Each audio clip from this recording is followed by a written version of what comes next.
Good evening, everyone, and welcome to this installment of the Young Scientist webinar series. Tonight, we'll be hearing from Michelle Baotran Nguyen on Thinking Pink, investigating the impacts of ocean acidification and warming on larval organ pink shrimp. And next month, on January 11th, we will be hearing from Jeffrey Walker on traveling tuna, using genetic approaches to understand stock structure of Pacific albacore.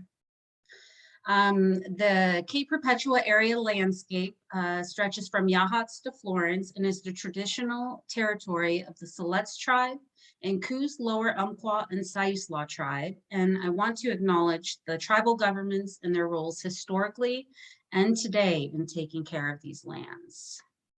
A little bit about the Cape Perpetua Collaborative. My name is Tara Du Bois. I'm the communications coordinator for the collaborative, and it's a pleasure to coordinate this series. The collaborative's vision is to foster conservation and collaboration within local communities for scientific exchange, management, awareness, and stewardship from land and sea in and around the Cape Perpetua Marine Reserve. Our three guiding principles are community engagement, leveraging resources, and engaging in partnerships. And at the bottom here, you can see quite a few logos. These are our founding partners who brought the collaborative together about 4.5 years ago. But I also want to acknowledge that we have a variety of local partners, such as businesses, nonprofits, local government, and that we couldn't do this work without the help of all of our partners coming together. And just real quick, a little bit about the Cape Perpetua Marine Reserve. It is our focus of the collaborative, and it is Oregon's largest marine reserve.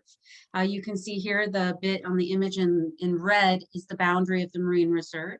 But in addition to protected areas to the north and the south, there's some form of protected waters that stretch between Yachats and Florence.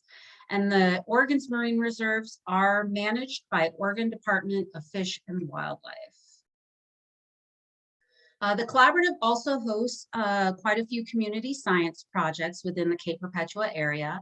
Many of them are seasonal, but we also host monthly beach cleanups, and you can also join our Cape Perpetua BioBlitz series through iNaturalist year-round. That's always ongoing. And then on Saturdays during the winter, November through March, we also host a Cape Perpetua speaker series. And you can find out information about all of these events, more about the collaborative, about the Marine Reserve, the projects that we do on our website at capeperpetuacollaborative.org. And I always like to encourage folks to connect with us on our Facebook page and our YouTube channel. And if you feel inclined and like the work that we do have a donate button on our website. And so if you're interested, you can go there and just click that button and it will take you through the steps. And with that, I'd like to introduce our speaker tonight. Michelle Baotran Nguyen is a first-generation Vietnamese American born and raised in Dallas, Texas. She received her BS from Texas A&M University at Galveston, where she majored in marine biology and minored in oceanography and scuba diving. During college, Michelle realized her passion for invertebrate physiology, which led her to pursue her MS at Oregon State University. And while at OSU, she investigated the impacts of ocean acidification and warming on Oregon pink shrimp larvae. Come 2022, she will be embarking on her next adventure as a Sea Grant Knaus Marine Policy Fellow. When Michelle is not in the lab, you can find her baking, running, or country western dancing. And with that, Michelle, I will let you pull up your presentation. And while Michelle is doing that, I just want to let the audience know that throughout the presentation, if questions come up for you, please feel free to add them to the chat or the Q&A box, and we will answer those and get to those questions at the end of the presentation. All right, Michelle, it's all yours.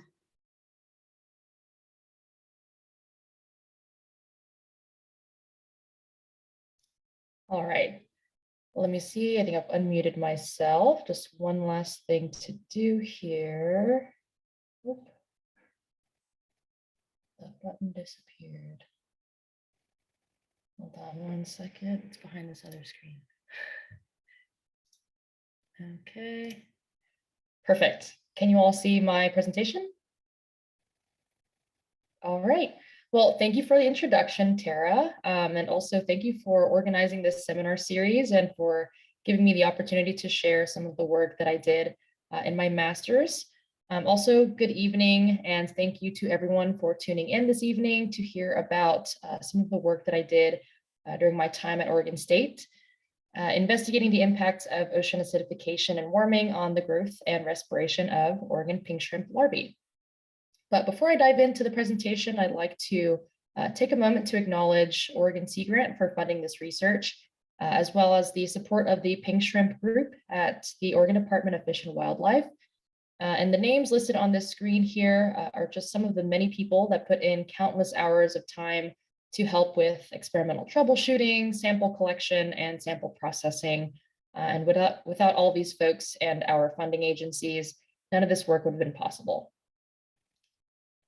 All right, so before jumping into the presentation, I just wanted to give a quick overview of the information that I'll be covering in this talk. I'm going to start by giving some background on the study species of this project, as well as giving some information about the habitat that's relevant to the study. And from there, I'll talk about the motivation of this work and the objectives, followed by the methods used for our study. And finally, I'll discuss the results, and I'll wrap up the whole talk with some conclusions from our work. All right. So our study species is Pandalus jordani, commonly known as Oregon pink shrimp. And for the sake of keeping it simple, I'll just be referring to them as pink shrimp from here on out. But the scientific name may come in handy if you happen to come across Oregon pink shrimp during the holidays and you want to show off your shrimp trivia. But speaking of the consumption of pink shrimp, these shrimp are small and usually served on soups and salads. They make up Oregon's second most profitable fishery, second only to the Dungeness crab fishery. And in 2020, the pink shrimp fishery yielded a whopping $22.6 million in next vessel value. And another piece of interesting information about the Oregon pink shrimp fishery is that it was the very first shrimp fishery in the world to be certified as sustainable by the Marine Stewardship Council, which is a nonprofit organization with the mission to protect the ocean and its seafood fisheries. Oregon pink shrimp are part of the genus Pandalus, which has a very wide global distribution, and they're found in the northern hemisphere of both the Atlantic and Pacific Oceans. Pandalus jordani is found as far north as the Queen Charlotte Islands in British Columbia to as far south as San Diego. And in the map here on the left, you can see the coast of Washington, Oregon, and Northern California. And the gray areas here are the fishing grounds for pink shrimp. And I've placed a star on the map here where Newport is, just to orient you. And the shrimp that we were using for this study, however, are found off the coast of Oregon in the fishing grounds noted by these shaded areas. And pink shrimp typically inhabit soft, muddy bottoms and are found at depths anywhere between 36 to 475 meters. Oregon pink shrimp go through 13 larval stages before transitioning into juveniles and recruiting to the population. They live for a total of about 3 years, and their reproductive strategy, they're actually protandrous hermaphrodites, meaning that they spend part of their life as functional males and develop into functional females later on. And in this particular species, they're male for the first year of their lives and spend the latter 2 years reproducing as female.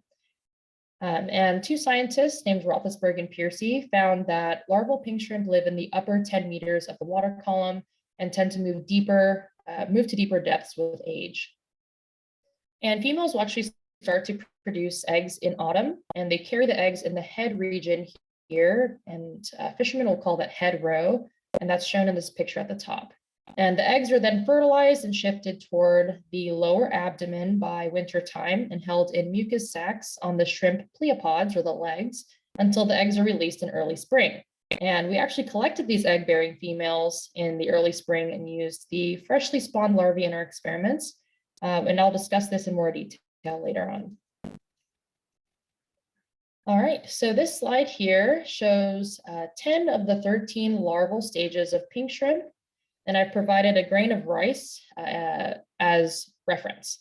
And as you can see, pink shrimp larvae start out as small as 5 millimeters, so roughly the size of a grain of rice. So they have to come a pretty long way before they make it to your dinner table. And the habitat relevant to this study is the California Current System, or the CCS as I'll be calling it. The northern branch of the California Current System here starts here at around 50 degrees north latitude, where the North Pacific Current bifurcates north to become the Alaskan Gyre here and southward to subtropical waters. The California Current System is highly productive and biologically diverse, in part due to upwelling. And upwelling is caused by alongshore equatorward winds and leads to the transport of cold, nutrient-rich water from depth. And here you can see the alongshore wind and the upwelling of cold, nutrient-rich water. And the central and southern portions of the California Current System, roughly from Cape Mendocino southward, shown in this blue box here, are characterized by consistent year-round upwelling favorable wind, while the northern portion off the coast of Oregon consists of seasonal summertime upwelling. And this is why the water off of the Oregon coast is sometimes colder in the summertime than it is in the wintertime. And some of you may be familiar with an oceanographic phenomenon called the warm blob, especially if you live here in Oregon. But those who may not be familiar with this ocean event, or if you need a quick refresher, the blob started taking shape toward the end of 2013 and persisted through 2016. The warm blob was a marine heat wave, or a period of anomalously high ocean temperature. This event led to temperature anomalies as great as 3 degrees Celsius above average in parts of the North Pacific. And the figure here at the bottom shows the progression of the temperature anomalies in the Pacific throughout 2015 and 2016. And toward the end of the blob, you can see that there are high temperatures noted here in these circles. And in addition to elevated temperatures caused by this phenomenon, there were also changes in species distribution, causing the appearance of tropical species of copepods and fish along the Oregon coast. And this warm blob also caused the shutdown of fisheries such as the Dungeness crab fishery. And it's important to note that marine heat waves, like the blob, are not a one and done scenario. That marine heat waves are anticipated to become more intense and frequent in the future.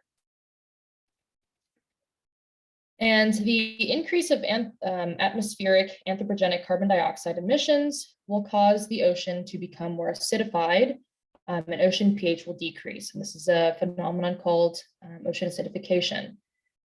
Model projections for the California Current System, such as those by Gruber and colleagues, have shown that pH will be as low as 7.8 by the year 2050. And you can see this in the figure here on the right, which shows the California Current System in the year 2050, with the cooler colors showing higher pH and the warmer colors showing lower pH. And the water being upwelled in the California Current System is naturally enriched with respect to carbon dioxide and low in pH due to the accumulation of respiratory products.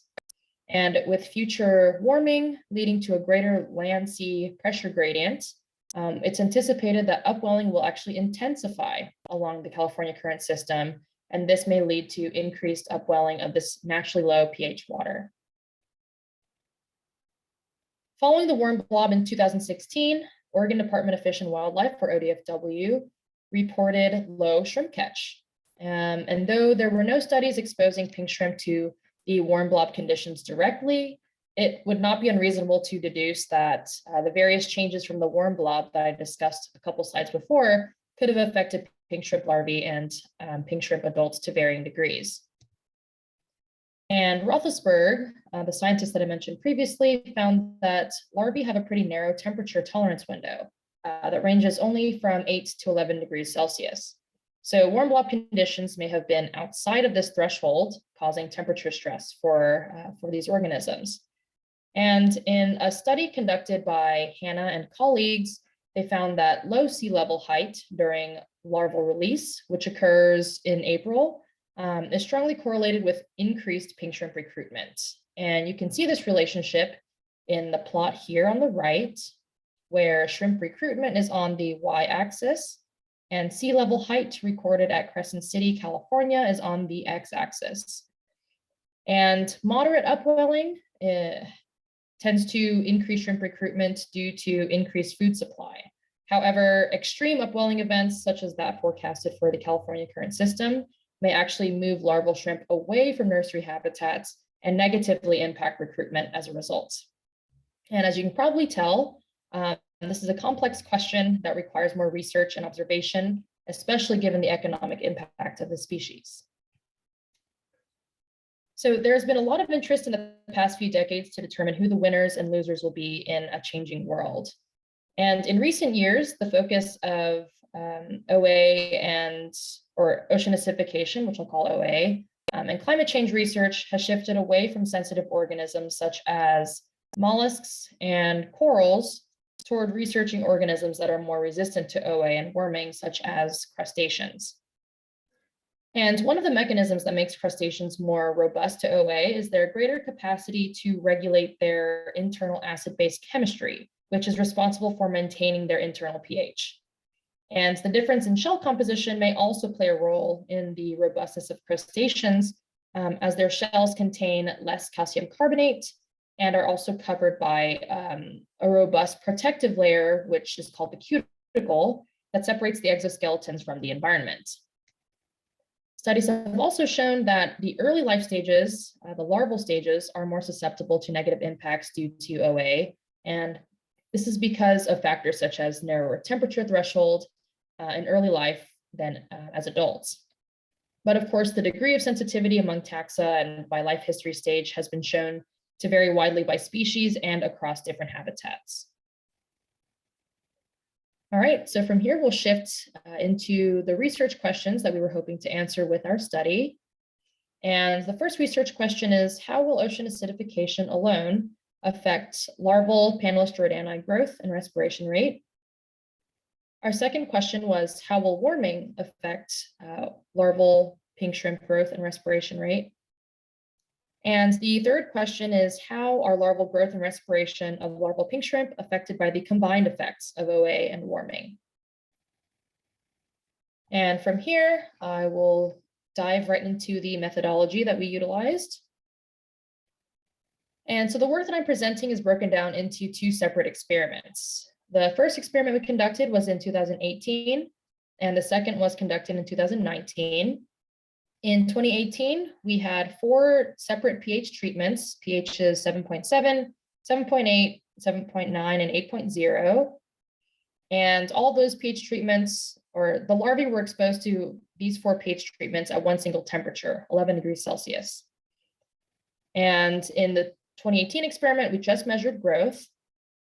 In 2019, we still had 4 pH treatments, but they were slightly different. So we had pHs 7.6, 7.8, 8.0, and 8.2. These 4 pH treatments, the larvae were exposed to these 4 pH treatments, crossed with 3 separate temperatures, so 8, 11, and 14 degrees Celsius. We measured growth in this year as well as respiration. And the important information to note from this slide is that the pH levels that we selected were meant to represent the fullest range of conditions that you'd see off the Oregon coast. And these pH levels also include conditions that may become more prevalent in the future in the California current system environment, as I mentioned earlier. The temperatures represent the optimal temperature range of 8 to 11 degrees Celsius, which, as I discussed earlier, was identified by Roethlisberg for the larval stage of the species. And the highest temperature, the 14 degrees Celsius treatment, falls within the range of anticipated warming of this habitat by the end of the century. For our first experiment in 2018, egg-bearing females were collected offshore from Charleston, Oregon, with the time and help from the crew of the fishing vessel Eddie and Rod. We only collected 15 egg-bearing females this year because we actually went out pretty late in the season. So we went out in late April, which was toward the end of the spawning season, which typically takes place in late March or early April. And the entire treatment exposure for the 2018 experiment only lasted about a month. In 2019, we collected females offshore from Newport in cooperation with the fishing vessel Miss Yvonne. And this time around, we collected females at the beginning of April and collected hundreds of females this time. And the treatment exposure lasted about 2 months total. In both years, both 2018 and 2019, females were transported from the boat dock to directly to Hatfield Marine Science Center, where they were kept in temperature-controlled nursery tanks and they were fed in excess. As larvae respond, we would remove them from the nursery tanks and randomly stock them into the treatment replicates or treatment tanks, where they were fed 2-day-old Artemia salina nauplii, and Artemia are commonly known as sea monkeys. So the larvae were released in a staggered fashion rather than all at once. So the stocking period of the treatment replicates happened steadily for about a month in the 2019 experiment until no larvae were remaining. And to give you all an idea of the method behind the madness, I provided a picture of the CO2 treatment tanks that we have here at the Hatfield Marine Science Center in Newport, Oregon. And I'll be going further into detail about the system operations in the following slide. In 2018, filtered seawater, which had been chilled to 11 degrees Celsius, filled each of our CO2 header tanks. The highest pH treatment was made by injecting CO2 scrubbed air into the tank, and the other treatments were produced by injecting lab-grade carbon dioxide gas via a feedback controller system.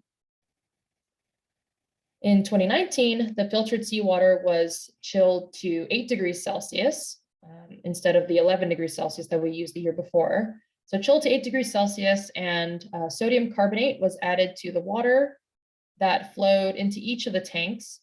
And if you can recall from your last chemistry class you took, sodium carbonate is simply just washing soda. And the addition of washing soda allowed us to reach the high pH of 8.2, shown here. And from there, the 3 lower pH treatments were injected with CO2 via our feedback controller, similar to the year before.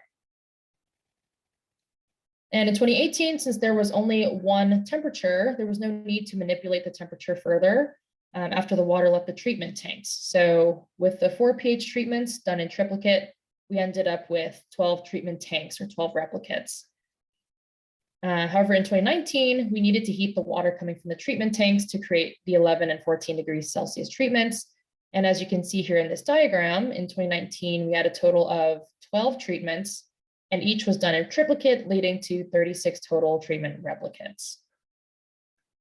And this is just a picture of our laboratory setup here with the 4 CO2 treatment tanks that I showed you previously here in the back, and the water being heated with these inline heaters, these black pieces of tubing.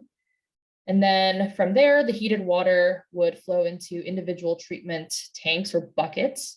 And we had 3 separate temperature-controlled raceways. This was containing all of our 8 degrees Celsius, 11 degrees, and 14 degrees Celsius treatments. The feedback controller system used to create our treatment conditions was also monitoring the pH, but we needed a way to check the system performance. And we did this by taking water samples from each of these large tanks. And the tried and true method of storing these samples for carbonate chemistry analysis is actually by using brown beer bottles. And so you can imagine some of the interesting looks we got while we pushed carts full of rattling beer bottles around the OSU campus. Now I'm going to shift gears slightly to talk about the other samples that we took, starting with the samples for growth rate measurements. So at each sampling time point, we randomly removed 10 larvae from each treatment bucket, and we manually photographed each specimen and took a full body picture, as well as a picture of the antennae, the rostrum, as well as the telson, the periopods, and the pleopods. And these individual photos were then used to identify a specimen's larval stage. And in 2018, there were about 500 specimens, and we had about triple that in 2019. So if you're good at mental math, that equates to about 18,400 total pictures, but who's counting, right? And this was a group effort that spanned many months, and I'm forever indebted to my lab mates for helping me process all of these samples. So when we finally finished photographing, I measured the size of each specimen manually. And the picture here to the right is an example of what I'd see when processing the sample. So after I upload the picture, I measured each larva from the tip of the rostrum, which is the portion that protrudes from the head, to the tip of the telson or the tail. And the size measurement was used to calculate growth rate, which in this case was larval size by stage. So the use of change in size per stage of development as growth rate is, or might seem a little unconventional, but we had to use this method versus change in size per time because there's no way to know for sure what the age of a larva was at the time of sampling, since if you can recall, all the treatment replicates were stocked randomly as the larvae were being hatched or being spawned. And to use this method, I calculated the average size for each stage on a given sample date and plotted these across the entire experiment, which is what you see here in this plot on the right. So what I have here is an example of the analysis that I did for the growth rate measurements. And here you can see larval length in millimeters here on the y-axis, followed by the larval stage of that particular specimen on the x-axis. And each point represents a per stage average size. And the points are color-coded to represent each replicate within a treatment. So if you can recall from previous, each individual treatment, so let's say this is one pH treatment, had 3 separate replicates. So the red, the blue, and the black each represent a different replicate. And the line that I've drawn here is just the slope of all those points. And that is what I'm using. That regression line is what I'm using to report as the growth rate. In 2019, we conducted a respiration experiment to compare larval respiration by treatment. We used 1.5 milliliter gas chromatography vials like the one shown here as our respiration chambers, and each chamber had an oxygen fluorophore affixed to the bottom. And this fluorophore is this red dot that you see at the bottom of the chamber. Each chamber was filled with treatment water that had been filtered down to 0.25 microns, followed by 1 larva from the same treatment selected at random. And once the larva was placed in the chamber, we capped it and measured respiration as the rate of oxygen depletion over the course of 3 hours. We then normalized the respiration rates by larval size so that we could compare respiration across specimens. All right, so on to the results. But before discussing the findings of our work, please keep in mind that these results have not yet been published and that we need to continue with further analyses and interpretation before all of this is publication ready. All right, so we're going to jump right into the 2018 growth data. For this experiment, I ran an analysis of variance, or an ANOVA, to see if there was a significant difference in growth as a result of changing pH. And based on the ANOVA, I found that pH did not have a significant effect on growth rate, though this was likely due to high variance among treatment replicates. And here you can see a plot of average growth rate per pH treatment with growth rate in units of millimeters per stage here on the Y, and pH treatment here on the X. And each individual point that's plotted here is the average growth rate at that given pH, and the error bars are the standard errors. And though pH was not significant, you can see that growth rate seems to decrease with pH here. And we actually calculated a 16% reduction in growth rate from the highest pH, so pH 8.0, to the lowest pH of 7.7, which may have some environmental relevance. pH 7.7 is not uncommon for the California current system and may become even more prevalent in the future. So it's possible that shrimp may grow smaller under projected conditions in the California current system. For the 2019 data, I ran a 2-way ANOVA, this time with pH and temperature as factors. And here we found that pH had a significant effect on growth rate, but that temperature and the interaction between temperature and pH did not have a significant effect on growth. In the figure here on the right, I've plotted growth rate in units of millimeters per stage here on the y-axis and pH here on the x. And each point is the average growth rate at a given pH across all temperatures. And here the error bars are standard errors, and the letters above each point just denote significant differences. And when comparing growth rates among treatments, we used Tukey-Kramer comparisons, and we found that the pH 8 treatment was statistically different than the other pH treatments. So the pH 8 treatment had a significantly lower growth rate than the other 3 pH treatments. However, the result that we're seeing is likely due to an experimental artifact. And in addition to exhibiting the lowest growth rate, larvae in the pH 8 treatment also seemed to die off at stage 6. And this wasn't really expected because the pH 8 treatment was supposed to serve as our control. And it was interesting to see this early die-off, given that all the other pH treatments reached as much as stage 10. And the issues with the pH 8 treatment are seen in other facets of the results as well. When looking at the relationship between growth rate and temperature, we saw an interesting trend. In this figure, I've plotted growth rate in millimeters per stage here on the y-axis and temperature on the x. And each point is the average growth rate at a given temperature taken across all pH treatments. And here you can see that growth rate increases from 8 to 11 degrees Celsius, and then it decreases from 11 to 14 degrees Celsius. And this trend falls in line with the optimal temperature for growth and survivorship that was identified for larvae by Roethlisberg. And the decreasing growth rate at the highest temperature is further supported by the existence of a concept of thermal tolerance threshold, where growth actually increases with temperature until the upper extreme of thermal tolerance is reached. And this strong temperature effect is further supported by mortality. So high mortality in the, so we observed high mortality in the highest temperature treatment, the 14 degrees Celsius treatment.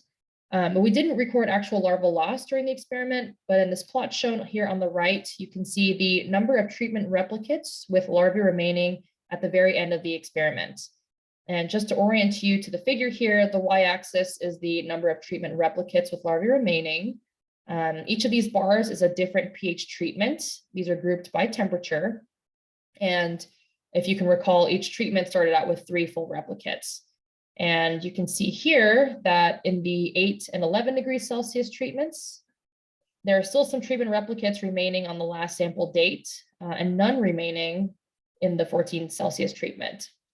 This suggests that under future warming conditions, larval mortality may be a major factor to contend with for shrimp larvae. And we also measured respiration rate in 2019.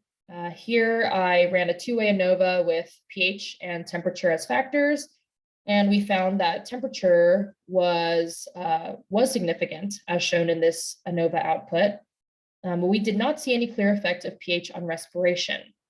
However, there is a relationship between respiration rate and temperature, which is what we expected to see. So here you can see that respiration rate is increasing with temperature. What's interesting here is that even though respiration rate increased steadily with temperature, growth rate, if you can recall, actually decreased at the highest temperature, suggesting that there may have been a difference in energy allocation away from growth and toward maintenance costs. So our data show a potential decrease in scope for growth as a result of warming. So let's say we have 2 larvae, one living in ambient conditions, shown here on the left, and another living in future warmer conditions. In each situation, the larva will intake energy in the form of food, and that energy is then allocated in simplest terms into respiration and excretion. The remaining energy that hasn't been lost to either of the previous processes will be used for growth. In the warming scenario, assuming food intake is similar, our data has shown that respiration may increase, and assuming that excretion stays constant, the energy available for growth will decrease. And we see that here. And here I've plotted the growth rate against respiration rate. So growth rates here on the y-axis and respiration rates here on the x. And each point is the average growth rate at a given temperature. across all pH levels with respect to the average respiration rate at a given temperature across all pH treatments. So you can see that the respiration at 14 degrees Celsius, which is shown by this square here. So the square point has the highest respiration rate, yet the growth rate is low. Compared that to the respiration at 11 Celsius, represented by this triangle here, which has still high respiration rate, yet growth is greater than what we see at 14 degrees Celsius. And assuming that all treatments were fed equally, this indicates that there might have been a possible shift in energy allocation toward respiration processes, leaving less energy for growth. Also, I'd like to point out that the low growth rate and respiration at 8 degrees Celsius is likely due to shrimp optimizing their energy utilization at this temperature. So low growth is not necessarily a negative thing here. All right, and now I'm going to loop back around to the research questions that we proposed at the beginning of the presentation, starting with the very first question, which was, how will ocean acidification affect pink shrimp growth and respiration rate? Well, based on our 2018 data, we found that growth rate was lower at low pH, though not significant. And it's possible that the high variance among treatment replicates is what is actually causing the lack of a significant effect. If we were to redo this experiment, this issue might be remedied with greater replication. And in 2019, there were some clear issues with our pH 8 treatment that may have precluded us from being able to see any effective pH. However, the decrease in growth in the year prior is definitely something to consider. We also did not see any relationship between pH and respiration. And it's possible that because pink shrimp live in this variable environment with pH that fluctuates with upwelling, that they're better equipped to maintain their internal acid-base chemistry and respiration rate. Some work by Payne and Berry in 2007 found that a deep sea crab that lives in relatively stable conditions had poorer acid-base regulation capabilities compared to a shallow dwelling crab that existed in a more variable environment. And this may be the case with pink shrimp as well. The next question we were seeking to answer was how warming would affect larval pink shrimp growth and respiration rate. And based on our 2019 data, we found that moderate warming would increase growth, but that growth actually decreases at the upper end of pink shrimp's thermal threshold. So it's possible that the last warm blob and the associated increase in temperature may have led to decreased larval growth and may lead to decreased growth under future marine heat waves and warming. Our data also suggests that warming, even by a few degrees, could lead to higher larval mortality. And this is definitely something to think about, because if increased temperature causes death of larvae, the degree with which they're growing smaller may not be that big of a concern. And lastly, we found that increased temperature leads to decreased scope for growth, which may ultimately affect larval size and recruitment to the population. And the last question that we posed was how larval growth and respiration of pink shrimp would be affected by the combined effects of ocean acidification and warming. And the answer is complex. So based on our data, there were no clear synergistic effects of OA and warming. So no combined effects, or no effects of the combined interaction of OA and warming. However, as I mentioned before, there were some issues with the pH 8 treatment that made it difficult for us to interpret our results. And the complexity of the results is not unlike the complexity of conditions that are projected for the California current system. So upwelling is anticipated to intensify in the future. And the upwelling of cold water from depth may partially remedy the impacts of warming, but it's not exactly that straightforward. As I've discussed previously, upwelling also brings up CO2-rich, low pH waters that may negatively impact shrimp growth. So though the temperature effect on larval survival may be dampened by projected upwelling, other co-occurring conditions will cause stress on different processes. And the complexity of this issue is why it's important to conduct multiple exposure studies, as the responses of organisms to a whole suite of conditions is going to be very nuanced. So what does this all mean for the fishery? Well, This study just looked at the larval responses to ocean acidification and warming, and it's unclear how these results will translate for adult shrimp.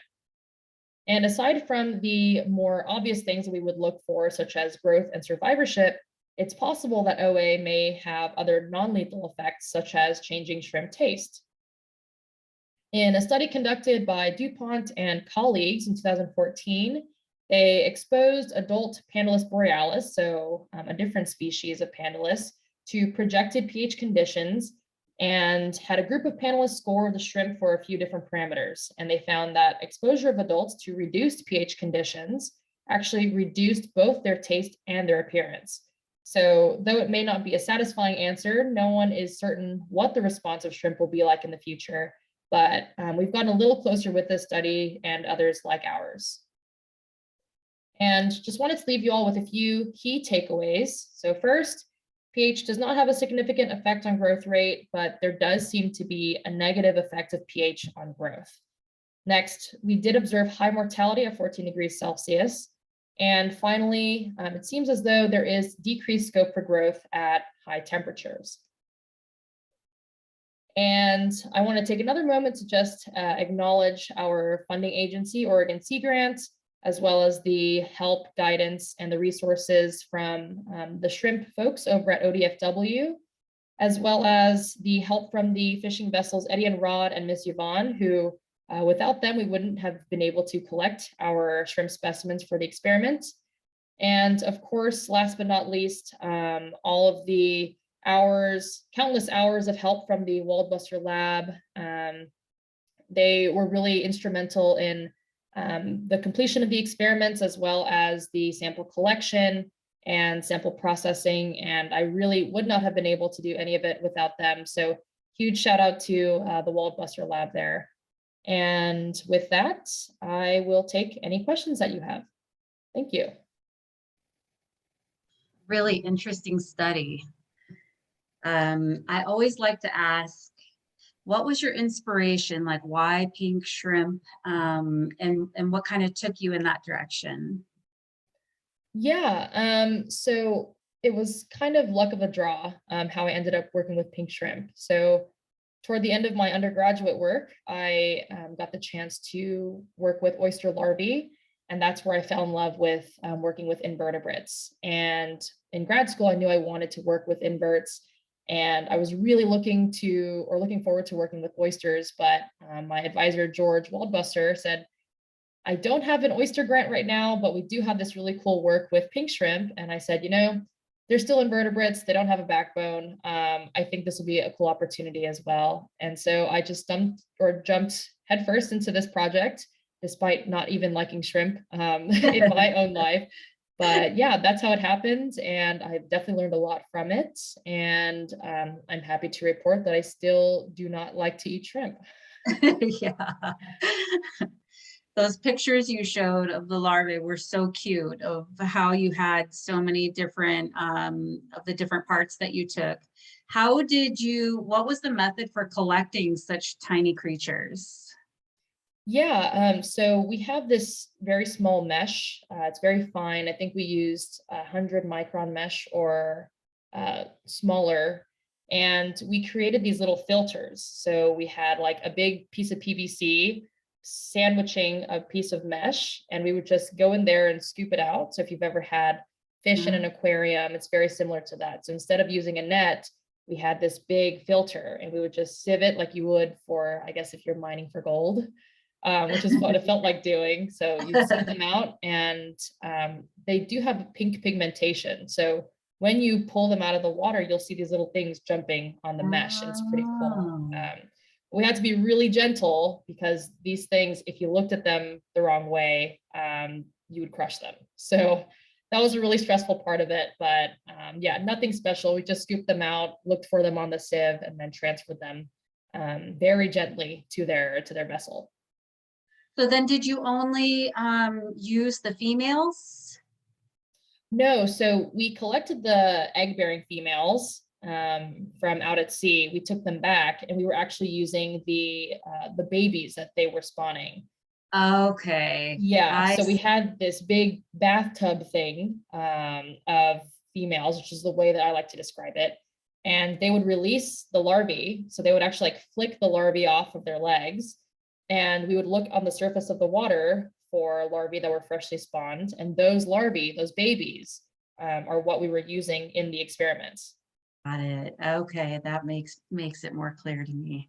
Yeah. Very cool. Well, I really appreciated you coming tonight and sharing with us your research. It's really, really fascinating. And I continue to learn more and more about fisheries and all the different species. And just really grateful for the research that you're doing around that. But yeah, with that, I hope you have a wonderful evening. And thank you everybody again for joining us. And I hope you all have a wonderful night as well. Thank you. Bye-bye. Bye.